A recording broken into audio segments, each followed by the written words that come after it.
Erich Fromm, so wie Sie da hier vor uns sitzen, haben Sie sozusagen unsichtbar hinter sich einen großen Berg von Büchern, die Sie im Laufe eines langen Gelehrtenlebens geschrieben haben. Als Psychoanalytiker, als Religionswissenschaftler, als Sozialphilosoph.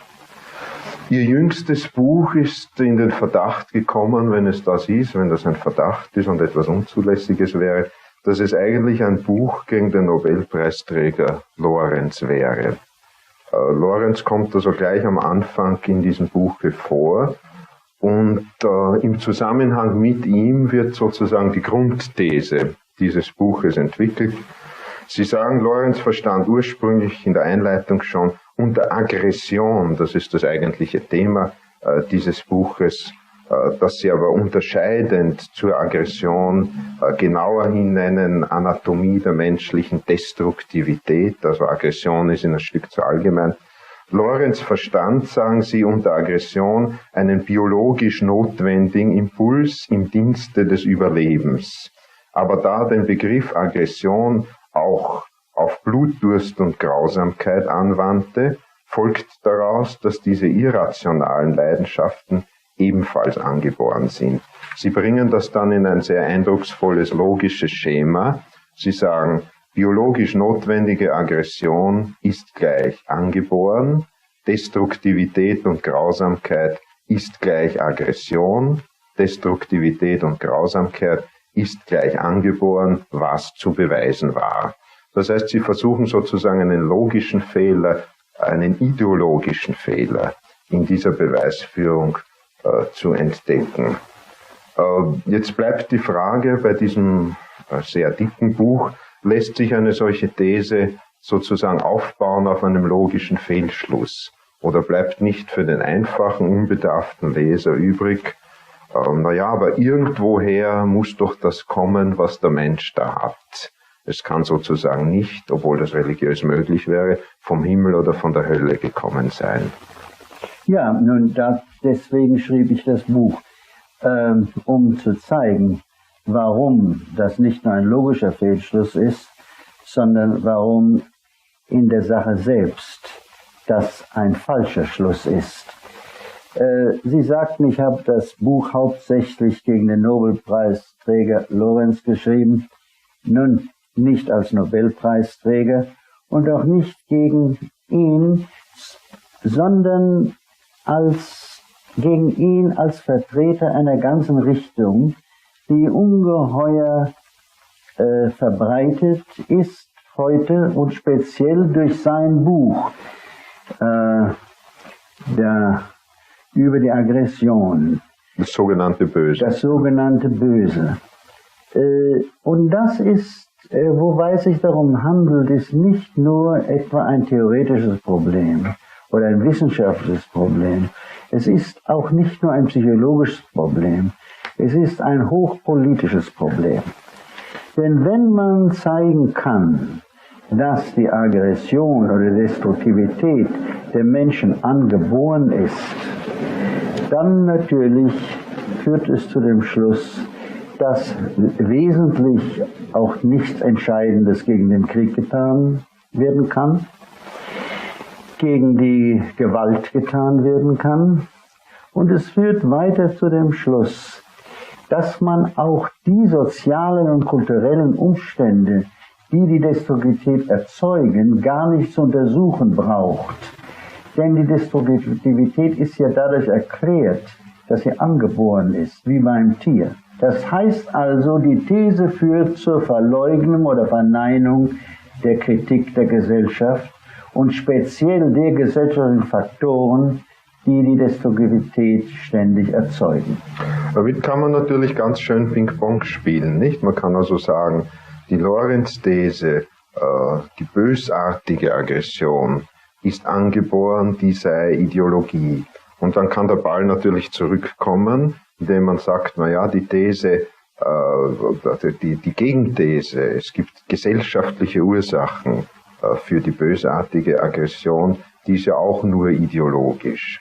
Das heißt, wenn man sich gegenseitig die Vokabel ideologisch an den Kopf wirft, so ist die Möglichkeit da, dass man gar nicht sehr viel weiterkommt. Ja. Nur, wissen Sie, dann hätte ich eigentlich nur 10 Seiten schreiben brauchen.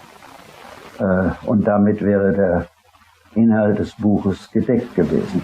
Der Inhalt des Buches ist ja gerade zu zeigen, warum, inwiefern Lorenz recht hat, inwiefern er Unrecht hat und warum er Unrecht hat.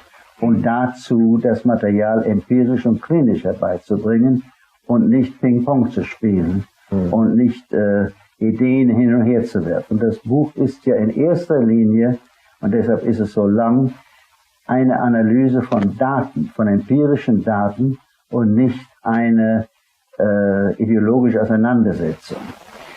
Und man kann eben zeigen, und ich habe zumindest das zu zeigen versucht, dass bis zu welchem Grade Lorenz recht hat in der These, dass es eine angeborene, dem Tier und dem Menschen gemeinsame, der Lebenserhaltung dienende und biologisch verwurzelte Aggression gibt, dass diese Aggression aber nicht die ist, die so große Schwierigkeiten macht, die die Geschichte der Menschheit so grausam und oft so unerträglich gemacht hat, nämlich die Lust am Zerstören, die Lust am Quälen. Und man kann zeigen, und ich versuche zu zeigen, dass diese Lust erstens nicht biologisch fundiert ist, dass sie im Ganzen und Großen nicht bei den Tieren zu finden ist, zumindest nicht bei den Säugetieren, und dass sie spezifisch menschlich ist, dass gerade das Menschliche im Menschen auch das Unmenschliche hervorruft, nämlich, dass nur der Mensch und die Existenzbedingungen des Menschen solche Lust am Zerstören, an dem Quälen hervorrufen und warum das so ist. Das heißt, ich gehe davon aus, was ein anderer großer Ethnologe schon gesagt hat, Tinbergen, der Mensch ist eben das einzige Tier, das ein Killer ist, das die Mitglieder seiner eigenen Species, seiner eigenen Art vernichten will, ohne dass ein biologischer oder sonstig rationaler Grund vorliegt. Und die Unterscheidung zwischen der biologisch rationalen, angepassten, defensiven Aggression und der spezifisch menschlichen, irrationalen Destruktivität, die bildet ja den Hauptteil dieser Auseinandersetzung. Ja, wenn Sie unterscheiden zwischen zwei Aggressionsarten, zwischen einer gutartig defensiven, die wir Menschen mit den Tieren sozusagen gemeinsam haben, und einer bösartig destruktiven, sozusagen mörderischen, die unser eigen ist, bleibt natürlich die Frage nach den Ursachen. Lorenz, der aus dem Tierbereich sozusagen kommt, nicht? Sie bezeichnen ihn als einen prominenten Mann, insbesondere in der Erforschung von Fischen und Vögeln. Der hat zumindest dann für sich, ist klar, woher das kommt, die Tiere machen es auch. Die These ist falsch, sagen Sie. Sie sind in der Schwierigkeit dann zu sagen, woher hat denn der Mensch diese mörderische Qualität? Die einfache Erklärung ist eigentlich dann nur die religiöse, nämlich der Sündenfall oder so wie was. Wenn es im Naturreich, im Tierreich nicht da ist, wenn es eine zweite Natur ist, wie Sie auch sagen, diese Art von Destruktivität, eine zweite Natur des Menschen, bleibt halt die Frage übrig, und das macht die These vielleicht ein Stück weniger populär, Ihre These. Sozusagen, weil menschlicher, daher schwieriger, nicht? Woher kommt denn das? Ja, natürlich, dass man entweder zwischen der Lorenzschen These ist natürlich oder der religiösen These, es ist dem Menschen von Gott eingepflanzt oder es ist die Folge des Sündenfalls. Wenn man nur die Alternative hätte zwischen diesen zwei Positionen, dann wäre die Sache ja relativ einfach. Nun, Ich möchte noch ein Wort zu dem sagen, was Sie eben erwähnt haben. Es dreht sich ja nicht darum, ob Lorenz Befunde an den Tieren richtig sind oder falsch. Lorenz ist ein großer Forscher auf dem Gebiet des Tierverhaltens und ich habe weder die Kompetenz noch einen Grund anzuzweifeln, dass seine Tierforschungen korrekt sind und wenn sie korrigiert werden müssten, dann würden sie von seinen Fachkollegen korrigiert werden. Wenn jetzt von wissenschaftlicher Kompetenz die Rede war, da kommt ja ein Problem herein, dass in sich selber vielleicht ein sozialpsychologisches oder sogar ein medientechnisches Problem ist. Da kommt der Forscher aus der Naturwissenschaft und springt also relativ unvermittelt in Bereiche, die nicht mehr die seinen sind, Soziologie, Geschichte, Gesellschaftsforschung. Und er bringt aber sozusagen die ganze Aura, den Heiligenschein seiner Autorität mit in ein Gebiet eben, wo er nicht mehr eigentlich kompetent ist. Und vielleicht ist das also eine Wurzel dessen, warum Lorenz und Sie so verschiedener Auffassung sind. Ja, das hat schon selbst sein Kollege Tinbergen erwähnt vor vielen Jahren, indem er gewarnt hat, davor Analogien zu ziehen. Nun ist die Sache noch komplizierter. Die Beispiele von Lorenz sind zum großen Teil Vögel und Fische. Gewisse Analogien wären noch eher überzeugend, wenn sie von den Primaten genommen wären. Und da allerdings würden die Dinge in keiner Weise dem Bild von Lorenz entsprechen, sondern genau das Umgekehrte zeigen. Das heißt, wenn man von den Tieren spricht, die den Menschen am nächsten stehen, dann wären gewisse Beobachtungen über ihr Verhalten oder sind gewisse Beobachtungen über ihr Verhalten immerhin relevant. Aber eine Analogie zu machen zwischen den Graugänsen und dem Verhalten der Sowjetunion und der Vereinigten Staaten, das ist eigentlich eine Spielerei, um es freundlich auszudrücken, aber eine sehr gefährliche Spielerei, denn das hat ja alles eine Tendenz. Die Tendenz ist ja doch zu zeigen, der Mensch ist also von Natur aus destruktiv und deshalb ist die Destruktivität, die uns bedroht, an der ist eben auch nichts zu ändern. Und das ist natürlich ein sehr gewinnendes Argument für die Menschen, die sich ohnmächtig fühlen, etwas zu ändern, die auch wissen, es ist nicht viel, was sie machen können und die natürlich im Grunde genommen recht zufrieden sind, wenn ihnen jemand sagt, besonders wenn er einen großen Namen in einem anderen Gebiet hat, ihr braucht euch auch nicht aufzuregen, das geht ja alles, wie man so sagt, mit natürlichen Dingen zu. Ja, ich meine, diese Art von Sozialdarwinismus, das ist irgendwo also mit durch Ihr Vorwurf, ein Sozialdarwinismus, der bei Lorenz nicht einmal bis zu den Affen vordringt, sondern sozusagen bei Fischen und Vögeln stehen bleibt. Die sozusagen menschlichen Folgerungen, die daraus gezogen werden, sind halt ungeheuer attraktiv. Denn der Mensch, wie Sie schon sagten, der hört das halt gern, ich kann ohnehin nichts machen. Auf der anderen Seite haben Sie die Schwierigkeit, und der müssen wir uns jetzt nähern, dass Sie den Menschen eben begreiflich machen, dass es menschliche Ursachen sind, die die bösartige Destruktion hervorrufen. Denn wenn man es vergröbert, müsste man sagen, na gut, wenn Sie meinen, der Mensch ist sozusagen nichts als gut, nur die Gesellschaft macht ihn schlecht, bleibt ja doch die Gegenfrage, ja, wer ist denn die Gesellschaft? Das sind wiederum Menschen. Und wie kann also aus einer Menschheit, die nichts als gut ist, überhaupt Böses herauskommen? Ja, nun natürlich glaube ich eben nicht, dass der Mensch im Sinne der Aufklärung gut ist. Ich glaube, der Mensch hat biologisch, und dieser Glaube wird von einer ganzen Reihe moderner Neurophysiologen geteilt, eine vom darwinistischen Standpunkt gesehen auch recht einleuchtende Tendenz zum Leben hin, das heißt, sein Leben zu erhalten und nicht eine Tendenz, sein Leben zu zerstören.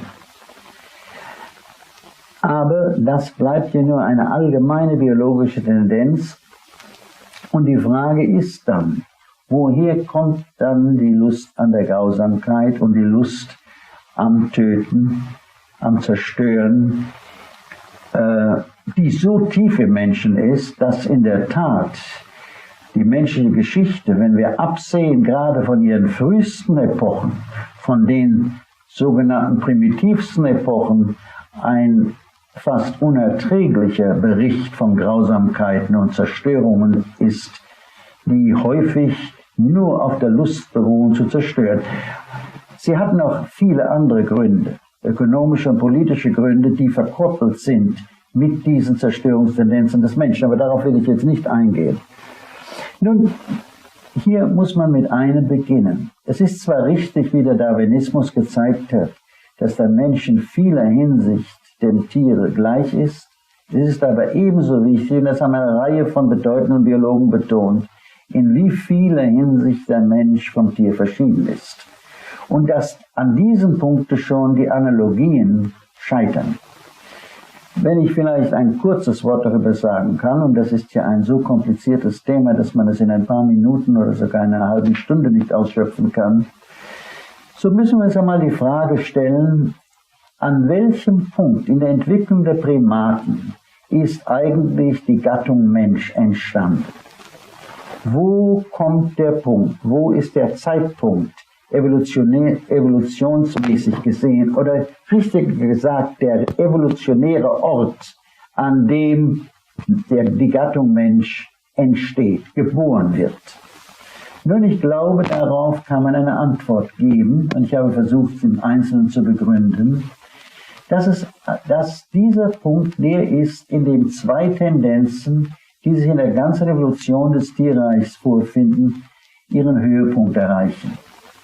Nun, diese zwei Tendenzen sind einmal die Tendenz zu einer immer geringeren Determiniertheit des Tieres durch seine Instinkte. Je tiefer je tiefer die Evolutionsstufe des Tieres sind, von der wir sprechen, desto mehr ist das Tier in seinem Gesamtverhalten durch Instinkte bedingt.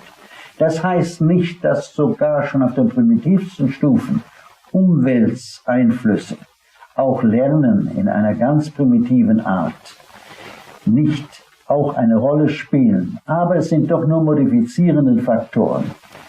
Das Tier hat im Wesentlichen einen Plan für sein Leben, der durch seine Instinkte direkt vermittelt wird. Bei den Primaten, speziell bei den Schimpansen, ist diese instinktive Determinierung schon außerordentlich gesunken. Und beim Menschen ist sie noch außerordentlich viel mehr gesunken.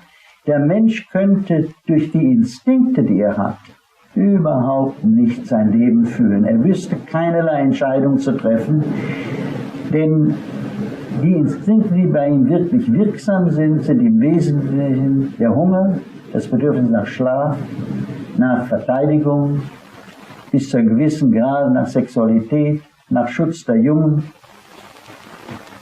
Aber damit weiß man nicht, wie man täglich leben soll. Ja, jetzt kommt eben die Frage, die entscheidende Frage, wie entsteht das, was Sie die zweite Natur des Menschen nennen? Ja. Dieser Charakter, der einschließt, die eine bösartige Destruktivität, ja, nun wollte ich noch Sadismus, alles das. Wenn Sie mir erlauben, hier fortsetzen, denn ich habe erst die eine Tendenz jetzt betont. Die andere Tendenz, die man im Tierreich findet, ist ebenso klar die immer größer werdende Kapazität des Denkens, das heißt das Wachstum des Vorhirns, der Teile des neuen Hirns, der Teile, in der das Denken vor sich geht. Auch hier ist die Entwicklung sehr deutlich. Sie ist beim Menschen ungefähr, ist der neue Kortex dreimal so groß wie beim Schimpansen. Denn der Mensch ist das einzige Lebewesen, das sich seiner selbst bewusst ist. Das heißt, das nicht nur sich bewusst ist, dass es Dinge gibt außerhalb seiner Person, sondern der ein Selbstbewusstsein hat, das sich bewusst ist seiner eigenen Existenz, als eines Besonderen, aus der Natur herausgetretenen, von anderen Menschen verschiedenen Wesens, der sich bewusst ist seines Endes, des Todes und all der Gefahren, die sein Leben bedrohen. Das Zusammentreffen beider Tendenzen, nämlich der Senkung der instinktiven Determination und des Aufstiegs des Bewusstseins bis zum Punkte des Selbstbewusstseins, das Zusammentreffen dieser beiden Tendenzen in der biologischen Entwicklung des Tieres ist der Punkt, an dem der Mensch entsteht.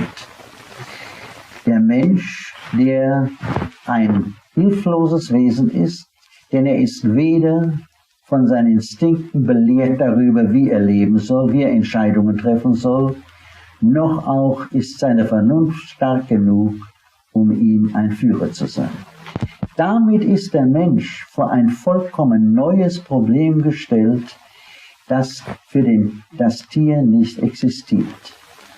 Und die Frage ist, wie versucht er dieses Problem zu lösen? Nun, wenn ich darüber noch ein paar Worte sagen kann, ich glaube, der Versuch liegt im Wesentlichen darin, dass er sich eine zweite Natur aufbaut, nämlich den Charakter. Das heißt, eine relativ stabile Struktur von Leidenschaften und Zielen, eine Landkarte von der Welt, so wie er sie sieht, aufgrund seiner kulturellen Situation, und dass die Formation dieses Charakters selbst in erster Linie ein gesellschaftliches Produkt ist.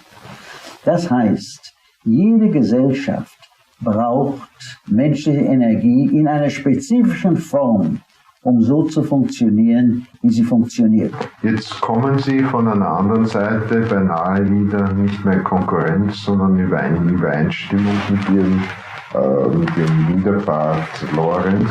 Sie kommen nämlich auch zu einer Inaktivitätshypothese irgendwo. Bei Lorenz kommt sie ganz direkt von daher, dass die Natur des Menschen eben unabwendbar böse und aggressiv sei. Bei Ihnen kommt sie jetzt daher, dass die ökonomischen Ursachen, die Sie als außermenschliche Ursachen bezeichnen, dass die so stark sind, dass der Mensch eben zwar wollen kann, aber das, was er will, ist nicht das, was dabei herauskommt.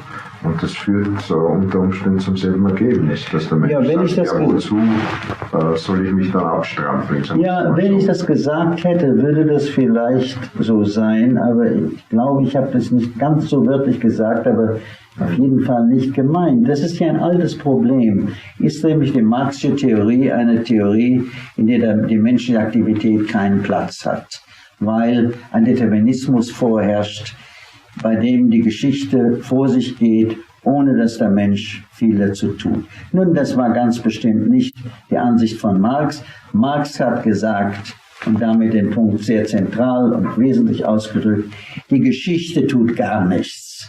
Der Mensch tut.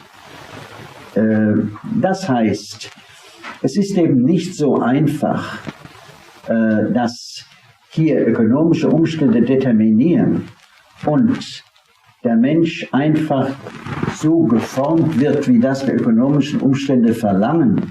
Das ist ja eigentlich eine bürgerliche Theorie der Umgebung. Das ist die Theorie, der Mensch ist so, wie die Umgebung ihn macht.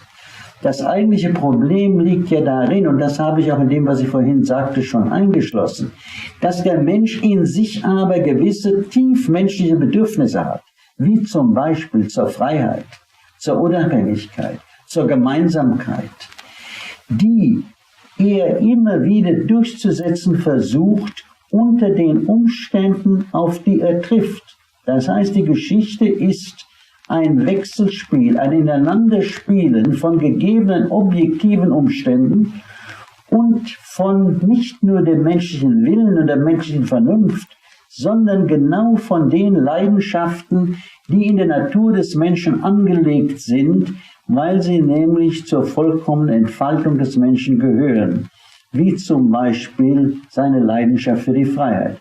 Wenn Sie sich einmal die Geschichte ansehen, dann sieht man eben, Ja, die Leidenschaft für Freiheit spielt eine ungeheure Rolle in historischen Bewegungen, in der Veränderung von ökonomischen Umständen. Aber die Rolle der Determination durch objektive ökonomische, politische Umstände und die Rolle des Menschen als eines leidenschaftlichen, nicht nur vernünftigen Menschen und wie sie ineinander spielen und wie sowohl schlechte wie gute Leidenschaften dabei eine Rolle spielen, destruktive wie lebensfördernde Leidenschaften, das ist das eigentliche Problem des Geschichtsverständnisses. Und dem wird weder eine vulgär-marxistische Theorie gerecht, die im Gegensatz zu Marx glaubt, der Mensch ist nichts als das Produkt der Umstände, noch eine psychologistische Theorie, die sagt, die unbewussten Triebe des Menschen, die machen die Geschichte. Um zur Frage der Aggression zurückzukehren, Sie unterscheiden ja nicht nur zwischen der gutartig defensiven Aggression zur Erhaltung seiner selbst oder der Art, wie sie auch bei Tieren da ist, und der bösartig destruktiven, wie sie nur beim Menschen da ist, sondern innerhalb der letzteren treffen Sie eine wesentliche Unterscheidung zwischen Sadismus und Nekrophilie. Das ist jetzt ein Gebiet, wo eigentlich sozusagen sehr viel weniger Einsicht bei einer großen Zahl unserer Mitbürger da ist, als wenn es also um den Sprung von den Lorenzschen Kaltblütern, Fischen und Vögeln direkt in die Weltpolitik geht. Warum ist das eigentlich so? Warum ist es so schwer, die Leute in diese Bereiche hineinzubringen, in eine Aufklärung, Nachdenken in diesen Bereichen zu erzeugen? Nun, zum Teil, weil wie überall, weil bestimmte Klischees vorherrschen, zu denen auch zum Beispiel das gehört, dass der Sadismus seinem Wesen nach sexuell ist. Die Psychoanalyse hat viel dazu beigetragen, diesen Standpunkt zu verbreiten. Freud glaubte, dass der Sadismus eigentlich ein Teiltrieb, ein Partialtrieb der Sexualität ist, der in einem bestimmten Alter von, sagen wir mal, 4 Jahren dominierend ist und der dann aber bei einem neurotischen Menschen sozusagen wiederkehrt oder sogar bei ihm da ist, weil er sich nie über diese Stufe, Libido-Stufe heraus entwickelt hat. Nun ist das auch ganz einleuchtend, denn sadistische Perversionen sind ja recht bekannt, also die Perversion, bei der ein Mann, bei Männern ist es wohl häufiger, zumindest haben sie leichte Gelegenheit dazu, eine Sexuallust nur empfindet, entweder ausschließlich oder doch zumindest im Zusammenhang damit, eine Frau körperlich zu quälen, zu demütigen, zu verletzen, zu fesseln. Nun aber ist dieses Phänomen des sexuellen Sadismus weit weniger verbreitet als die Form des Sadismus, die sehr viel wichtiger ist und die das Wesen des Sadismus ausmacht, nämlich die Leidenschaft, ein anderes Lebewesen vollkommen zu kontrollieren. Das heißt, die Leidenschaft der Macht über andere Lebewesen. Das ist etwas, was man normalerweise nicht schlechthin als Sadismus bezeichnen würde. Ich meine, im normalen Sprachgebrauch nicht, aber ich glaube, es ist wichtig zu sehen, dass das der Kern des Sadismus ist.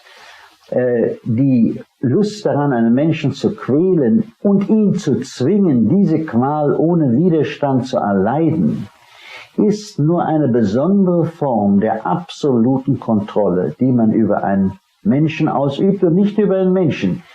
Objekt dieses Sadismus in diesem allgemeineren Sinn, das heißt der Leidenschaft für die Allmacht über andere lebende Wesen,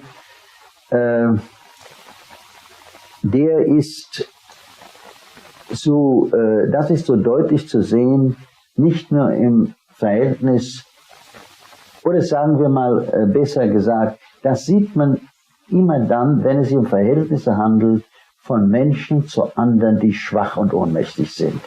Der Sadist hasst nie den Starken. Der Sadist hasst nie den, der ihm überlegen ist. Im Gegenteil, den verehrt er. Der Sadist hasst den, der schwach ist, und der ruft in ihm hervor die Leidenschaft, ihn zu kontrollieren, ihn zu seinem Objekt zu machen. Letzten Endes ist dieser Wunsch für diese Leidenschaft, andere Lebewesen zu kontrollieren, Hunde, Kinder, Frauen, Sklaven, abhängige Menschen. Diese Leidenschaft liegt letzten Endes in der Verkrüppeltheit, in der Impotenz dessen, der sie besitzt. Der Sadismus ist die Leidenschaft der seelischen Krüppel, die sich selbst ohnmächtig fühlen, die selbst impotent sind. Ich meine jetzt nicht impotent im sexuellen Sinn, sondern in einem allgemein vitalen Sinn, und die nun diese eigene Ohnmacht kompensieren wollen durch das Erlebnis, dass sie Gott sind, dass sie eine Allmacht haben, die, wenn sie auch nur für eine Stunde dauert, ihnen eine Befriedigung gibt, eine Antwort zum Leben gibt, die sie sogar lohnt, das ganze Leben dafür zu verlieren. Herr Fromm, damit wir das Horrorkabinett sozusagen voll haben, würde ich sagen, versuchen wir also jetzt noch eine Definition dessen, was Sie unter Nekrophilie verstehen, was auch nicht der gebräuchliche, alltägliche Wortverstand ist. Und dann versuchen wir also wieder zu den Ursachen der Dinge zurückzukommen. Und der Ausdruck Nekrophilie, der ist im Allgemeinen gebraucht worden in der pathologischen und kriminalistischen Literatur für eine ganz bestimmte Art der Perversion oder des Verbrechens, nämlich was man auf Deutsch nennt die Leichenschändung, entweder sexuell oder nicht sexuell.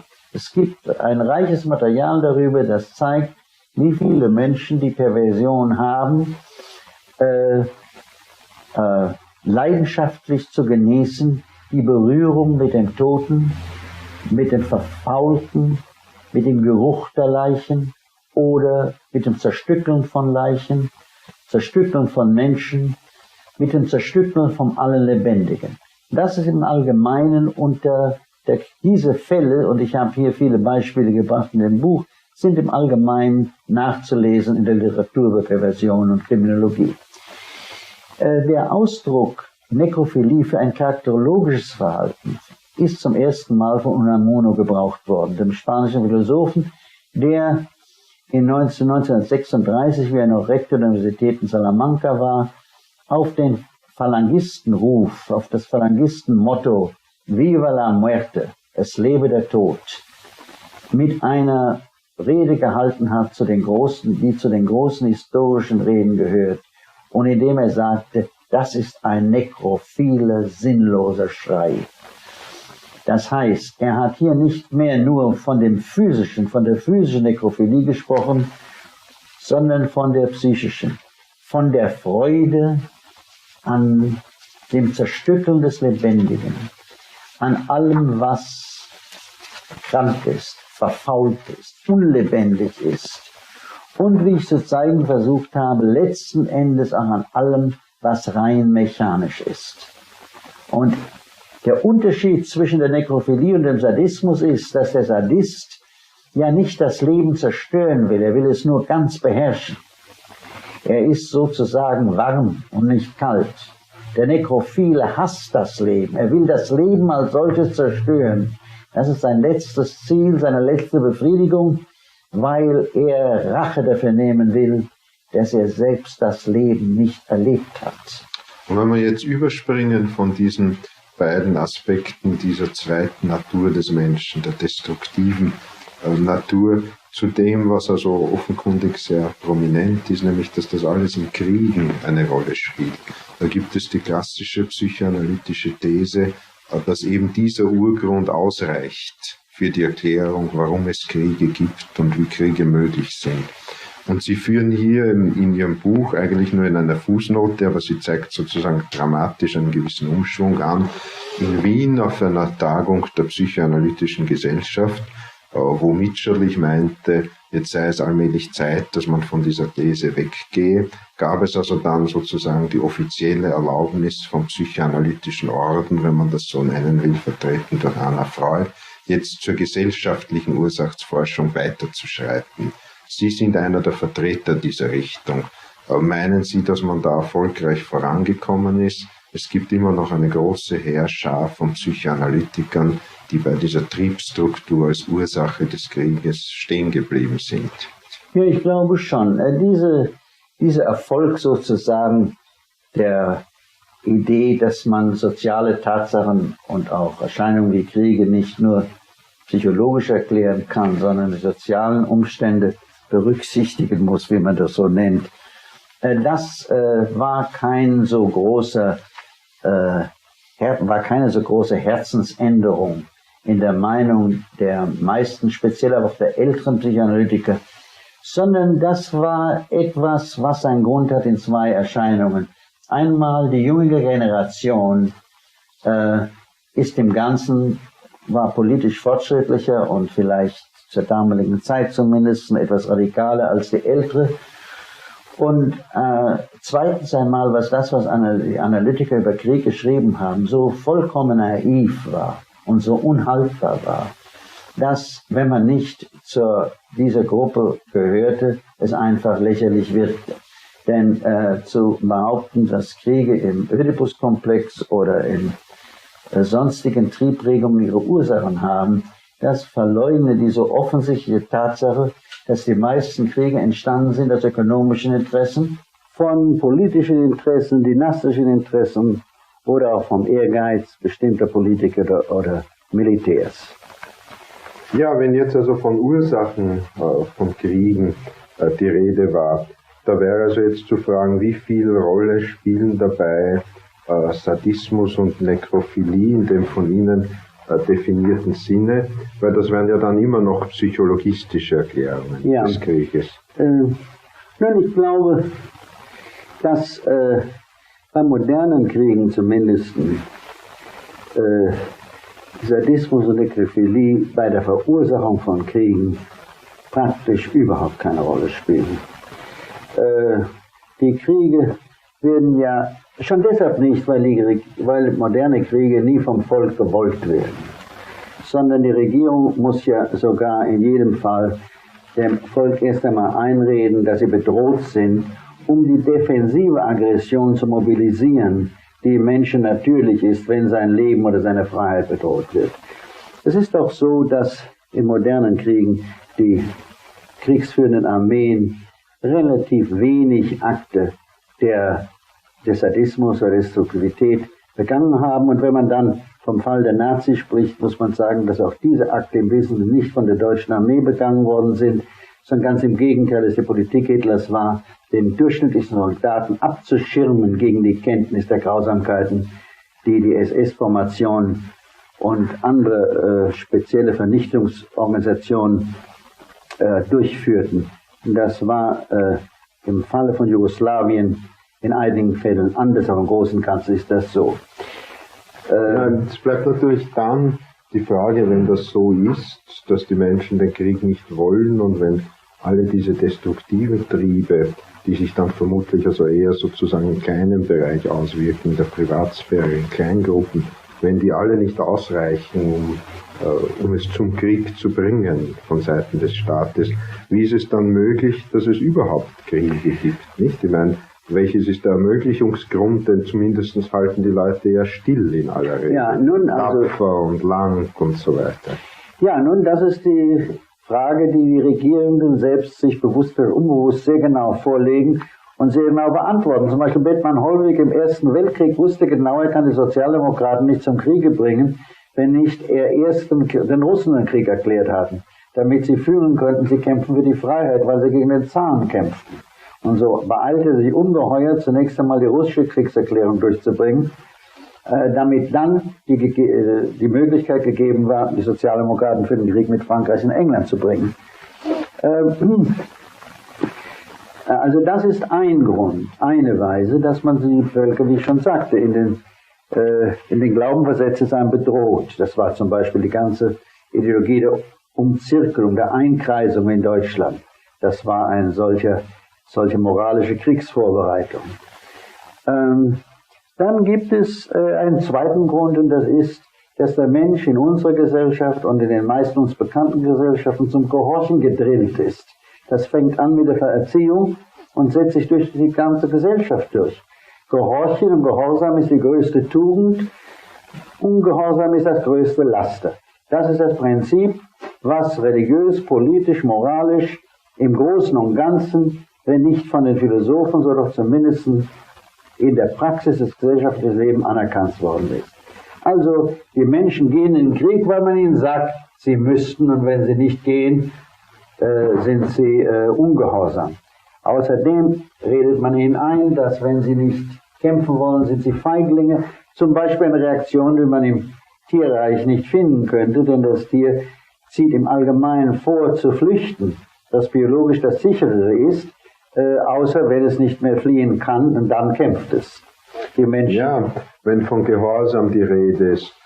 Es haben ja schließlich auch Demokratien, wirkliche oder angebliche, nicht? Staaten mit langer demokratischer Tradition Krieg geführt, wo wirklich oder angeblich die demokratische Tugend der Opposition und des Nein-Sagens ja doch eine gewisse Rolle spielt. Nun ja, aber man nimmt ja eben die Vaterlandsverteidigung, die wird doch als die Grundpflicht des Bürgers angesehen, und die Regierung sagt ihm eben, wenn das Vaterland verteidigt werden muss.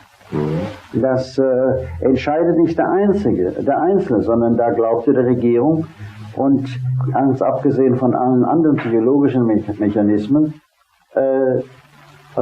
gehorcht ihr dann, weil man sagt, jetzt ist der Fall gegeben, wo du die Pflicht hast, dein Vaterland zu verteidigen.